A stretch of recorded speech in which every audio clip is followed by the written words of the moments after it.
सिर्फ और सिर्फ हमारे देश का मचा हुआ है। आज तक हमारे देश का चारों तरफ वर्चस्व होता था, लेकिन आज हमारे देश को मदर बता दिया।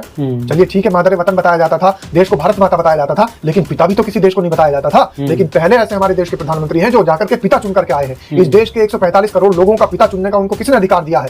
आज तक हमारे देश ने राष्ट्रपिता महात्मा गांधी को सुना है, लेकिन अब हमारे देश के पिता किसी और को बनाया जा रहा है। तो इस देश के अंदर हमारे देश के प्रधानमंत्री की गलती नहीं है, कहीं ना कहीं इनके काले चिट्ठे उनके पास जमा है, इनके काले चिट्ठे इनको दिखा दिए जाते हैं और इनको ब्लैकमेल कर दिया जाता है और उनसे कंप्रोमाइज करा दिया जाता है। इसीलिए विरोधी हर बार जो है हमारे देश के विपक्षी पार्टी के लोग ये कहते हैं कि हमारे देश का प्राइम कंप्रोमाइज प्राइम मिनिस्टर है। मान लीजिए प्रधानमंत्री काला करतूत करके आए भी हैं, तो एप्स्टीन फाइल में उनका नाम आया भी है, तो इसको देश में इसमें नाम क्यों डुबा रहे? अपना देश को बर्बादी क्यों करा रहे? अपना एक्सेप्ट कर ले, देश माफ कर देगा देश की जनता उन्हें, मगर ऐसा क्यों नहीं कर रहे? प्रधानमंत्री देश को डुबाने में क्यों लगे हुए हैं? फिर डंकावीर कैसे कहा जाएगा? फिर 56 इंच का सीना कैसे बताया जाएगा? फिर हर घर मोदी मोदी कैसे करा जाएगा? फिर चारों तरफ पूरी देश के अंदर पार्टी के अंदर अगर भारतीय जनता पार्टी के अंदर सबसे बड़ा शीर्ष नेतृत्व और सबसे बड़ा चेहरा बताया जाएगा तो मोदी को कैसे बताया जाएगा? सबसे बड़ी लड़ाई तो अहम ब्रह्मास्मि की लड़ाई है। मानते हैं कि हमारे प्रधानमंत्री जी बैठे बैठाए अपने पैर पे कुल्हाड़ी मान लिया, ईरान से दुश्मनी ले लिया, पुतिन से दुश्मनी ले लिया, रसिया से दुश्मनी ले लिया।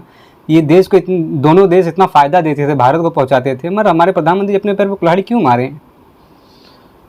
देश के प्रधानमंत्री सब कुछ जानते हैं कि हमारे देश का व्यापार किन देशों से चल रहा है। देश के प्रधानमंत्री ये भी जानते हैं कि रशिया से हमें कितना फायदा है। देश के प्रधानमंत्री ये भी जानते हैं कि ईरान से हमें कितना फायदा है। लेकिन देश के प्रधानमंत्री की मजबूरी भी तो है कि बार बार वो नेतन्याहू के सामने जाकर के ठुमके लगा रहे हैं। और ये मैं नहीं कह रहा हूं, दूसरे लोग बता रहे हैं। एक फाइल आई है, उसके अंदर भी जिक्र है कि हमारे देश के प्रधानमंत्री को ये कहा गया है कि देश के प्रधानमंत्री को हमने जिस तरीके से भेजा था, जो काम करने के लिए भेजा था, वो काम बखूबी कर रहे हैं। देश के प्रधानमंत्री अमेरिका के लिए नाच भी रहे हैं, गा भी रहे हैं। तो हमारे देश के प्रधानमंत्री इजराइल के सामने जब नतमस्तक हो चुके हैं और वो खुद बता रहे हैं कि हम जो है वो मदरलैंड है और ये फादरलैंड है।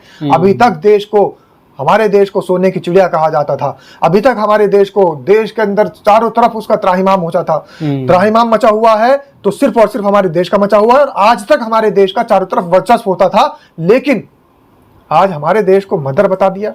चलिए ठीक है, मादर वतन बताया जाता था, देश को भारत माता बताया जाता था, लेकिन पिता भी तो किसी देश को नहीं बताया जाता था। लेकिन पहले ऐसे हमारे देश के प्रधानमंत्री हैं जो जाकर के पिता चुन करके आए हैं। इस देश के 145 करोड़ लोगों का पिता चुनने का उनको किसने अधिकार दिया है?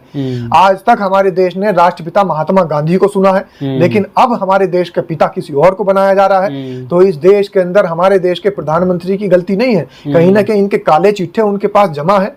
इनके काले चिट्ठे दिखा दिए जाते हैं और इनको ब्लैकमेल कर दिया जाता है और उनसे कंप्रोमाइज करा दिया जाता है। इसीलिए विरोधी हर बार जो है हमारे देश के विपक्षी पार्टी के लोग ये कहते हैं कि हमारे देश का prime minister compromise prime minister है। मान लीजिए प्रधानमंत्री जी काला करतूत करके आए भी हैं, तो एप्स्टीन फाइल में उनका नाम आया भी है, तो इसको देश में इसमें नाम क्यों डुबा रहे? अपना देश को बर्बादी क्यों करा रहे? अपना एक्सेप्ट कर ले, देश माफ कर देगा देश की जनता उन्हें, मगर ऐसा क्यों नहीं कर रहे हैं? प्रधानमंत्री देश को डुबाने में क्यों लगे हुए हैं?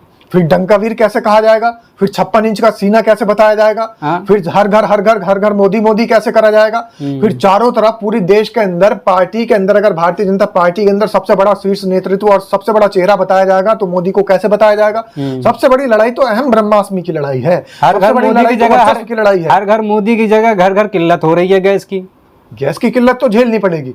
देश ने एक ऐसा प्रधानमंत्री जब चुना है तो अब दिक्कतें झेलनी पड़ेगी, किल्लतें झेलनी पड़ेगी और देश झेलता चला आ रहा है। देश ने नोटबंदी के समय भी लाइन में लग करके सारी दिक्कतें परेशानी झेली। देश ने कोविड काल में भी तमाम लॉकडाउन झेल करके परेशानी झेली। तो देश को तो किल्लत में डालने का, दिक्कत में डालने का इन्होंने ठेका ले रखा है, इन्होंने बीड़ा उठा रखा है। हमारे देश के प्रधानमंत्री जब से कुर्सी पर आसीन हुए हैं तब से इस देश के अंदर सुख सुविधाएं खत्म हो गई हैं, मूलभूत सुविधाएं मिलना बंद हो गई हैं। कभी देश को लाइन में लगा दिया जाता है नोटबंदी की, कभी अचानक से लॉकडाउन कर दिया जाता है, कभी एकदम से जीएसटी थोप दी जाती है, कभी एकदम से कोई सा टैक्स लगा दिया जाता है, कभी एकदम से कोई नए नियम कानून लगा दिए जाते हैं। कभी देश के अंदर कोविड काल में जैसे एकदम से कोविड काल में लगाया था लॉकडाउन, ऐसे ही देश के अंदर गैस की किल्लत का लॉकडाउन लग चुका है, ऐसे ही पेट्रोल डीजल का लॉकडाउन लग चुका है। तो ये देश, जब से हमारे देश ने इस देश के अंदर नरेंद्र मोदी को प्रधानमंत्री चुना है तब से दिक्कत और किल्लत का बहुत झेल रहा है। वो प्रधानमंत्री जी का बयान नहीं आ रहा कि माँ वो बहन बेटियों के जब लकड़ी से खाना बनाती थी, आंसू आते थे, अब वो सब गायब हो चुके हैं। ये लाइन नहीं दिख रही है। मैं तो ये कहता हूं कि तुरंत एकदम हमारे देश के प्रधानमंत्री को फादर से मदद मांगनी चाहिए। और फादर मदद क्यों नहीं दे रहे हैं? फादर मदद इसलिए नहीं दे रहे हैं, फादर खुद गायब है, फादर की नाक में दम हुआ पड़ा है, फादर खुद छुपे हुए हैं, फादर कहां चले गए आज तक कुछ पता नहीं है। तो मैं तो ये कह रहा हूं कि हमारे देश के प्रधानमंत्री का हम सम्मान करते हैं। हमारे देश के प्रधानमंत्री ने इजराइल में जाकर के उनको फादर बताने का काम किया। तो अब अगर किसी बच्चे की कहीं कोई दिक्कत हो रही है तो फादर से मदद मांगनी जरूरी है, आवश्यक है। तो इस देश के तमाम बच्चों को आज परेशानी हो रही है, गैस की किल्लत हो रही है, तो फादर से मदद क्यों नहीं मांग लेते? फादर से मदद मांग के इस देश के अंदर गैस की जो दिक्कतें हो रही हैं उसको दूर करें, इस देश के अंदर जो पेट्रोल की डीजल की दिक्कतें हो रही हैं उसको दूर करें। लेकिन फादर तो खुद गायब है, फादर पहले ही छोड़ के भाग गए, अब तो अनाथ हो गए।